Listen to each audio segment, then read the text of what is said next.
कोई भी कार्य करने में सभी को शुरुआत में उत्साह महसूस होता है, मगर कुछ दिनों बाद उनका उत्साह कम होने लगता है, जिसके परिणामस्वरूप कार्य में निरंतरता नहीं रहती। ऐसे में सवाल उठता है कि निरंतरता का गुण कैसे अपनाएं? इसके जवाब में सबसे पहले ये कहा जाएगा, निरंतरता ही सफलता की कुंजी है। जब भी कोई कार्य की शुरुआत करता है तब उसे तुरंत सफलता दिखाई नहीं देती, परिणामस्वरूप वह कार्य बीच में ही छोड़ देता है। मूड बदलते ही वह अपना इरादा बदल देता है। इसलिए एक सूत्र ध्यान में रखें, अगर मूड आपकी मुट्ठी में तो किस्मत भी आपकी मुट्ठी में। इस सूत्र को समझें। जब इंसान अपने मूड अनुसार कार्य में टालमटोल करता है तब वह निरंतरता से कार्य नहीं कर पाता। जैसे सुबह उठते ही किसी के मन में विचार आता है, आज व्यायाम करने का मूड नहीं है, आज जिम नहीं जाते। अब यह विचार आना स्वाभाविक है, मगर इस विचार से अनासक्त होकर कार्य करना अति आवश्यक है। जब भी आपको लगे कि मैं यह काम अब नहीं कर सकता, तब स्वयं को एक सवाल जरूर पूछें, मैं कम से कम कितने समय के लिए यह काम कर सकता हूँ? मन कहेगा सिर्फ 5 मिनट के लिए, तो मन को राजी कराते हुए वह काम 5 मिनट के लिए क्यों न सही जरूर करें। यह कैसे निरंतर करे सुनते हैं इस कहानी से। चक्रधर नामक पहलवान ने एक दिन बहुत बड़ा हाथी गिराकर शक्ति प्रदर्शन किया। लोगों को बड़ा आश्चर्य हुआ। उन्होंने जब उस पहलवान से उसकी सफलता का राज पूछा तो उसने जवाब दिया, व्यायामशाला जाने में मेरा मन कई बहाने बनाता था, जैसे आज पूरे शरीर में दर्द है, रात में नींद ठीक से नहीं हुई, आज तबीयत ठीक नहीं इत्यादि, जिस कारण मैं व्यायामशाला नहीं जाने के बहाने ढूंढता। मगर एक दिन मुझे इस बात का बहुत अफसोस हुआ जब मुझसे भी कम ताकतवर पहलवान ने मुझे अखाड़े में पछाड़ दिया।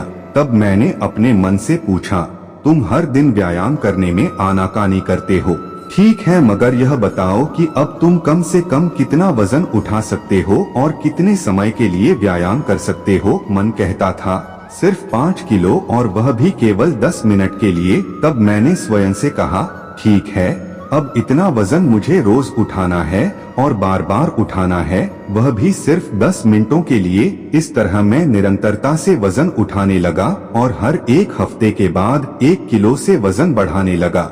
धीरे धीरे मेरे मनमस्तिष्क और शरीर को वजन उठाने की आदत पड़ गई। उसका नतीजा यह हुआ कि आज मैंने इतना बड़ा हाथी बड़ी आसानी से पटक दिया।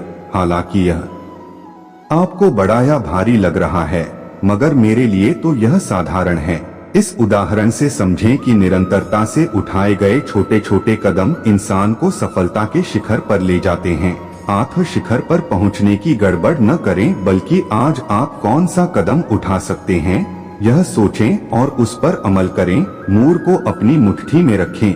मन कई बहाने बनाकर काम से छुटकारा पाना चाहता है, मगर इन सभी बहानों के विरुद्ध छोटा कदम उठाएं ताकि आगे जाकर आप अपने जीवन में बड़ा परिवर्तन ला सकें। निरंतरता का गुण अपनाने के लिए अपने लक्ष्य में स्पष्टता रखें। जैसे आपने 1 महीने के अंदर 2 किलो वजन घटाने का लक्ष्य निर्धारित किया है, तो यह लक्ष्य कहीं पर लिखकर रखें, आपके मोबाइल या कंप्यूटर स्क्रीन पर, घर में दीवारों पर उसके रिमाइंडर्स लगाएं। और मेरा लक्ष्य पूर्ण हो चुका है, मुझे केवल आनंद की अवस्था में रहते हुए बीच की प्रक्रिया पूर्ण करनी है। इस विचार को दोहराएं। निरंतरता के कारण ही सृष्टि चक्र चल रहा है, निरंतरता ही कुदरत का आधार है। आपके शरीर के अंदर कई कार्य निरंतरता से चल रहे हैं, इसलिए आपका शरीर जिंदा है। इसलिए निरंतरता का महत्व समझें और छोटे छोटे कदम उठाकर सफल जीवन की राह पर चलना शुरू करें आज से, अभी से, निरंतरता से। दोस्तों, वीडियो पसंद आया हो तो प्लीज लाइक करें, सब्सक्राइब करें, फैमिली एंड फ्रेंड्स में शेयर करें एंड कमेंट करें।